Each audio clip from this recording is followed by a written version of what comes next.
anything, although I was, because I was yearning for a meeting and a relationship to develop. But at the time, I was just like, you know what? You don't owe me anything. I'm not looking for anything. I just wanted to meet you. And at that point, he claimed that he didn't know about me. He had no idea about me. And that's all I really remember from the conversation. So how did it go? Did it go on a good note, a bad note? Did he want to build a relationship with you? Did he believe you? Because you said, again, at this point, he's like, I didn't know anything about you. Yeah, well, just from the looks alone, you know, like you can have two people that look alike, two strangers across the globe, but the way we look like one another, there's really no like, nah, I don't think so, you know. I just know that after that he went back to Arizona. I don't even know if I seen him again on that particular trip. Okay. He went back to Arizona, and then shortly thereafter, and I don't recall how long, he moved back here to the East Coast. Now, were you guys still in connection during that time? No, we weren't. I don't think I spoke to him again until he came back. And like I said, I don't know how much time had transpired, but he came back. And at the time, I would have liked to believe it was for me. Right. That, like, he wanted to build some relationship with, you know, this long-lost son, you know. But we had talked one time, and he said the reason he came back, and this could be true or not true, I don't know, but the reason he came back was because he had been gone for so long, being in the Air Force. He got back, he saw his sister, he saw his brothers, he hung out a little bit, and he kind of missed home. So he decided to move back. Hold on, I gotta ask you this. I have to. Because I'm getting personal from my story, too. Okay. I'm interested to know, who do you hold responsible for him not knowing all of those years?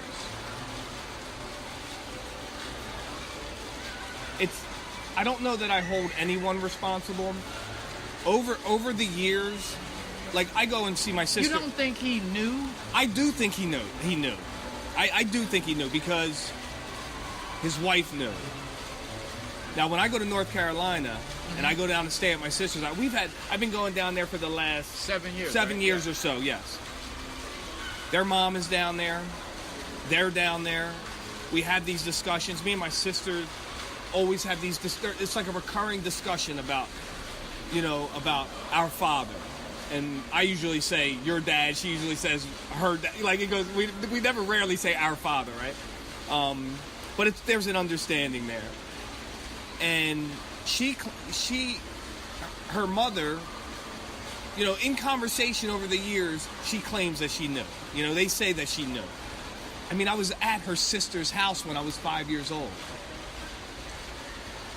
I just find that hard to believe that he didn't know. And I find it hard to believe as well. I just never pressed the issue with him. Okay, because at the point where you actually met him, you just wanted closure. You just wanted to meet your dad. I wanted to meet him. Okay, you know, I started to get that yearning in my life in my late teens, early 20s, and I wanted to meet him. Okay. And I didn't even know what I was expecting at that moment. You know, I just know that I wanted to meet my dad. Like I said, I grew up not knowing that I missed a father. It didn't cross my mind that I missed a father. And the only father figure that you had was the pastor of that church? Up until that point, yes. And that was when I was, you know, I was like 21, 22 years old, somewhere like early 20s.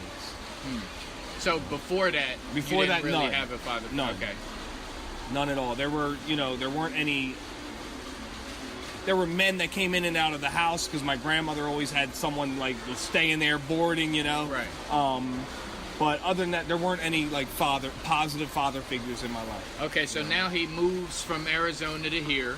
Yeah. It's because the aunts, the sisters, hanging out. It's everything but me. Right, everything but you. Yeah. So how does that make? So now what happens? So now we begin to. He's here. He's here. He's here. Now we begin to kind of see each other occasionally.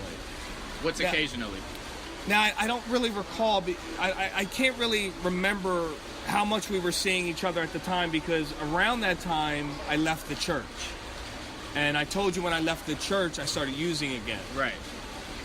So we're not hanging out so much, but occasionally, like on my way from North Camden after copping, and I'd be walking downtown, down Broadway, I'd see him in the bar. He would hang out in a bar there. I think it was called, I forget which bar it was. Okay. But I'd see him through the window, and I'd go in.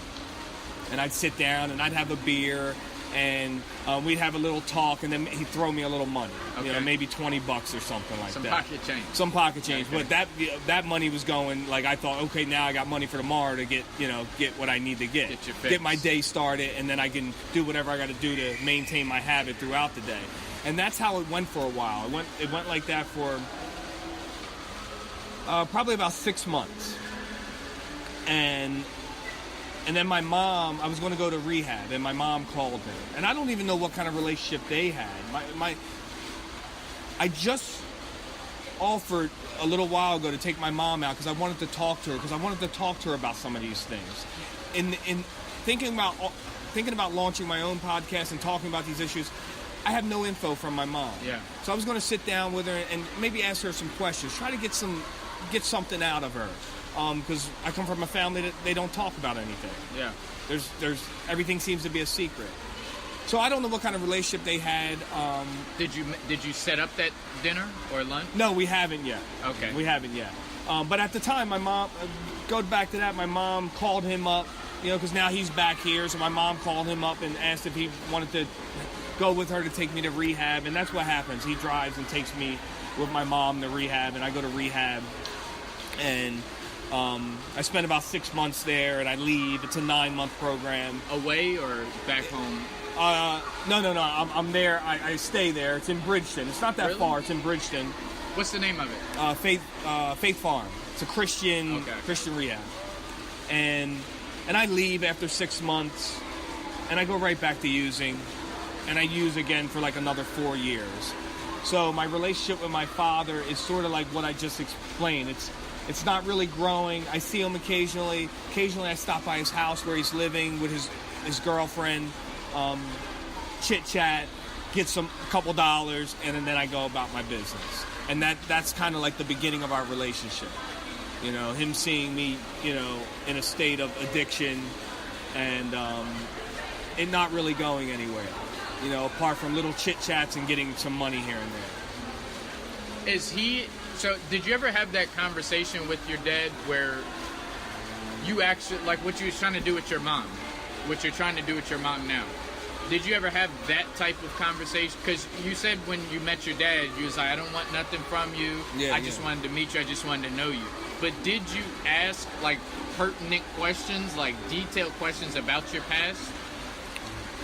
Not specifically, no. Okay. Over the course of the years, we've had many discussions. We've been out to many dinners, He'll get some alcohol in him. He'll start to open up a little bit, And we've had some discussions, but I never pinpointedly asked him those questions. I just tried to talk to him and have a discussion with him. And, he'd get a little emotional, and he'd be like, if I knew about you, and maybe, if I would have, brought you with me, maybe you wouldn't have turned out the way you did, or not turned out the way, or what happened in my life. Yeah, went through what I went through. But I never pinpointedly asked him specifically about those things. Do you think meeting him has made your life better, or has it given you some type of peace that you probably wouldn't have? The reason why I'm asking that is because, for one, there's a lot of people who die who's in your same situation that want to, but they just keep putting it off, putting it off, and then their parent dies, and then they have to live with that. Yeah. And then you have some other people who, once they meet their father after all these years, it's the worst thing ever. They feel terrible. I wish I would have never met him. Yeah. So what would you say? I'm actually very pleased that I've met him, and that we've been in contact over the last 2 decades. I sometimes still feel that the relationship is lacking because I'm still yearning for stuff that I think I should have had as a child. Like what? Like hugs. And not manly hugs, not like the shake, the pat on the back kind of hug, like a hug. Like a father would hug a son. Okay. Like I hug my daughters. Okay. With intention, with affection. I didn't get that. I didn't get that from anyone growing up. So I still yearn for that. What's something else? A hug. I like that. That's actually really good, especially coming from a man. From wanting it from another man. That's actually really good. What's some other some things? Wanting him to tell me, and he does tell me this, but it isn't in the context that I guess I wanted. Wanting him to tell me that he's proud of me. Now, his context is because I've cleaned up. I've gotten off drugs. Because he only knows that portion of my life. The latter portion of my life. Yeah. Okay. But I yearn for something else. You know, I yearn for him just being proud of me because I'm his son. You know, I'm yearning for something that maybe isn't there and can't be there because we didn't grow up with one another. He has a son that he grew up with, you know. How's his relationship with that son? Well, he doesn't see his wife left with his kids when he was in Arizona. Okay. I think I might have mentioned this. Right. Because I went to him with advice about moving to North Carolina and getting away. And that's what inspired you to And that inspired me to stick and stay and go through it and because I need to be here for my girls. And I didn't understand why he didn't go after his kids. Like, how did he not go after his kids? Now, my dad is, from talking to my sisters and stuff like that, my dad has always been a partier. You know, he's always just been doing his thing, you know, and she actually had told me that I see him more now. She told me at one time, I see him more now than they seen him growing up. You get a lot of different versions of the story, you know. I talked to my father. He's always worked 2 jobs. He had his Air Force job. He always had a side job, you know. And so you get these several versions of the same story, and you just kind of try to, you know, sift through it and get the truth out of it, you know. It's a hard thing, man. Yeah, I know a lot of people are dealing with that. I do on a certain extent as well. Finding that truth. See, most people, you don't know what it's like to not have a father. It's like if somebody gets murdered. If a loved one gets murdered, nobody can say it's not the same as losing somebody to cancer. Mm-hmm. Right? You can't relate to that. And the reason why I'm bringing this up is because so many people like us that didn't come up with our fathers the way that we wanted to, we don't know that we didn't miss a father until we realize that we miss a father. But some people go through their whole life not realizing that they missed their father, but a lot of the things that they're going through is because they didn't have that hug, or they didn't have that "I'm proud of you," just that legacy. Yeah. No, I definitely agree, and that's what I'm saying. Like I didn't know. Like in the beginning, I just didn't know until I came in contact with that pastor, and he just kind of took me under his wing, and at that point in my life, I just thought, I knew that I was yearning for something, and I was yearning for something from him. So he wasn't a great. He wasn't. He was, but he. To be truthful, if I'm following the story correctly, he wasn't a great father or a good parent to any of the kids. Is that correct? I don't really want to speak for them, but like my sister, the one I connect with the most, has her issues with him as well. As a child or as an adult? As an adult. As a child that has stemmed into her adult life. Because when he said, I wish I would have known because I would have been there, things would be different. But what would make you different than the other kids? Exactly. Yeah, and then I'm getting, you know, my sister has issues with him. My dad tells me that he tries to explain what's going on, you know, like you know, he had the son. So he has 3 daughters and a son, minus me. Okay. He has a son and 3 other daughters. You know, so of course he was binding with the son more so than the girls. Right. And then you had the little girl. Somehow the middle sister, my sister, got left out of it. Somehow she got left out. You know, she just always missed the mark. Right. You know, and so she has some issues and stuff like that. But yeah, he claims he was working a lot. You know. She kind of claims that maybe, you know, he wasn't there all the time, or maybe he just wasn't the father that she thought he should be to her, or maybe he wasn't at all. You know, I don't know. But even now, he doesn't see them a whole lot. Like he lives in Camden. They're in North Carolina. He goes down there occasionally. I go down there more than he does.